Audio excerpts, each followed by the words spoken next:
হলো জুতা পরে জানাজা নামাজ পড়া যাবে কিনা? উত্তর হলো অবশ্যই যাবে।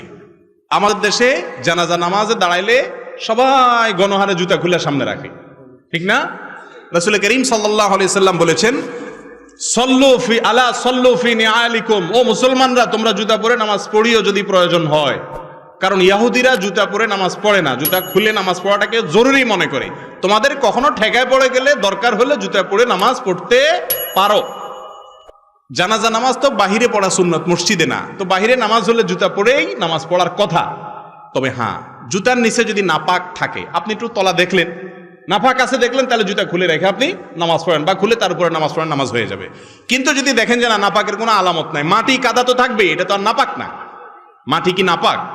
অতএব মাটি ধুলাবালি থাকলে ওইটা নিয়ে নামাজ পড়া যাবে। নাপাক দেখলে সেটা শুধু খুলে রাখবেন। আর আজকাল নাপাক কোথায়? আগে তো যেখানে সেখানে পায়খানা করতো মানুষ, এখন তো আলহামদুলিল্লাহ সব পাকা পায়খানা, যার কারণে যেখানে সেখানে তো নাপাক থাকেও না। যদি থাকেও, পরবর্তীতে জুতা কত জায়গা দিয়ে হাঁটতে হাঁটতে ওইটা মুছে আলামতও শেষ হয়ে যায়।